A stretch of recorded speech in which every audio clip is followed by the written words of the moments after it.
সকাল সকাল যখন আমি ফোনটা হাতে নিলাম তখন আই এম তো ভেরি অবাক। মানে এটা কি?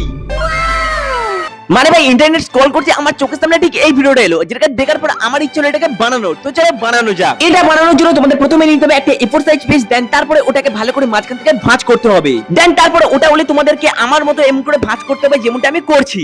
দেন তারপরে সম্পূর্ণ ভাঁজ হয়ে গেলে ঠিক এমন করে মাঝখান থেকে এটাকে আবার ভাঁজ করতে হবে। দেন তারপর এটাকে আবার খুলতে হবে, তারপর এটাকে আবার ভাঁজ করতে হবে, যার পরে এটাকে দেখতে কিছুটা এরকম লাগবে। কিন্তু তারপরে এখানেই শেষ নয়, এটাকে আটকানোর জন্য তোমাদের এখানে দিতে হবে আটা। কিন্তু দেখতেই পাচ্ছ আমার এখানে আটাটাকে বের করতে আমার দম পুরো বেরিয়ে যাচ্ছে। কারণ ভাই কি আর বলবো, এটা তো ফেভিকুইকের জামানা, এখানে যেখানে লাগবে সেখানে একদমই ছাড়বে না। তাই বন্ধুরা এখানে কোন রকম সময় নষ্ট না করে আমি এখানে ব্যবহার করলাম চিকাঠা। এন্ড ভাই লোক তোমরা দেখতে পাচ্ছ দীর্ঘক্ষণ কষ্টের পর ফাইনালি আমাদের তৈরি হয়ে গেছে আমাদের এই ধারালো তলোয়ার, যেটাকে উড়ানোর জন্য আমি এখন প্রস্তুত। মানে ভাই যখন আমি এটাকে উড়ানোর চেষ্টা করলাম ঠিক আমি যতটা এক্সপেক্ট করেছিলাম এটা একদমই তেমনটা হয়নি। কারণ ভাই এটা একদমই ল্যাগ ল্যাগ করছিল। ভাই তোমরা এই নিনজা তলোয়ারটাকে 10 এর মধ্যে কত দিতে চাও কমেন্ট করে অবশ্যই জানাবে। আমি যেটাকে দিলাম 10 এর মধ্যে -0।